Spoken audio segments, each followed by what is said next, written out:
I was going to make some joke that it seems like every review of this movie is making, but for the life of me, I cannot remember what it was.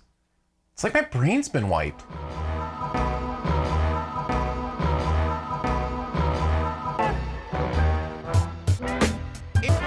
Men in Black International takes us back to a universe where the men in black protect us from the knowledge of the vast amount of alien life around us at all moments of every day. This time, MCU buddies Chris Hemsworth and Tessa Thompson don the dark attire to save the world and hopefully give us a few fun moments along the way. Does it succeed with a big bang or does it fall light years short? Well, here's 5 things you might want to know about Men in Black International.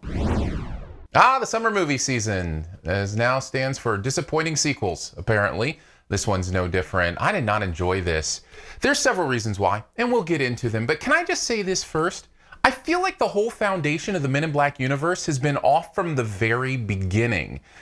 This idea that this amount of alien life could be around us in this many ways, and a simple neuralizer could actually take care of that, has been the biggest suspension of disbelief ask I think a movie has ever made.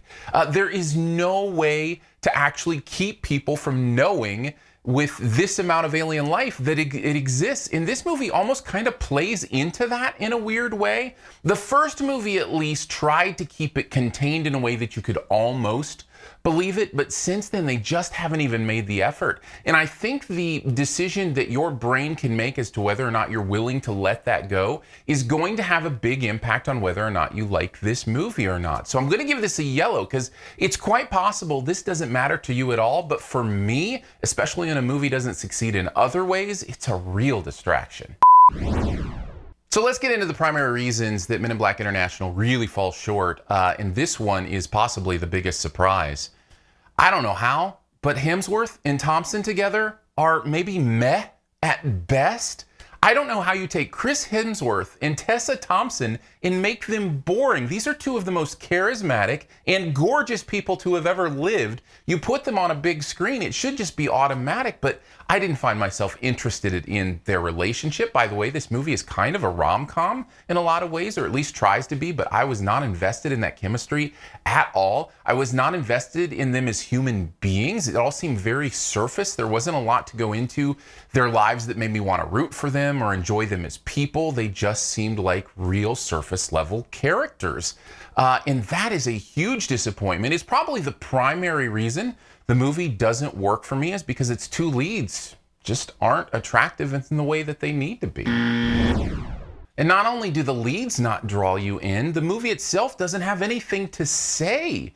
This movie means nothing. Now, that's one thing when you're a sitcom called Seinfeld and you just do a show about nothing, but a movie in general probably should mean something. The enemy in this movie is a big old bowl of nothing. Our protagonist in this movie learns absolutely nothing. There's no real growth here. There's no real theme here. There's nothing to dig your brain into or your heart into in a way that is going to make you think or ask interesting questions or face a moral quandary. It's just absolute fluff from beginning to end, and there's no substance. To be honest, the whole movie is really paint by numbers and predictable. I'm going to combine all of that into this one point. You just can't get away with this nonsense anymore. There used to be a time when you could make a movie that was predictable and just kind of barely there in a surface level. You know, the character work was just kind of non-existent, and you could still have a good time. But we've just seen too many great examples of movies that do everything well that you just can't get away with putting something like this on the screen and expecting audiences to dig it like they dig some of the other stuff that's out there. There are lame callbacks in this movie to other Men in Black movies that aren't even really funny or interesting in any ways. They are just, hey, look, a callback. Predictable story movements where you know exactly what's going to happen and then it exactly happens the way you exactly thought it would exactly happen. That kind of stuff is happening here. It's really interesting to me to see the parallels between this and The Dark Phoenix. It's very interesting to see these two sequels make the exact same mistakes in a lot of ways, and just putting something on the screen that is just there so that it can exist and hopefully bring people in based on its surface level attributes. And it's just not going to work anymore. And I think this movie is the proof. Oh, what a frustrating movie. But you know me, and you know SiftPop. We'll find something nice to say and end with it. Maybe Pawnee?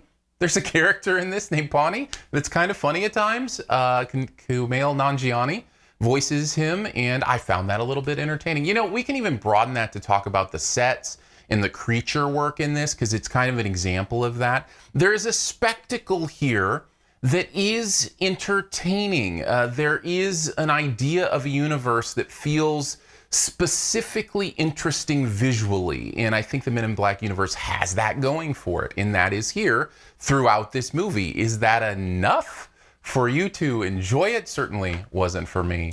Overall, I feel like this movie is one of those movies that will just be here and gone, vapor before you know it. Not a lot to hold on to, not a lot interesting, not a lot to remember. I give it a C-.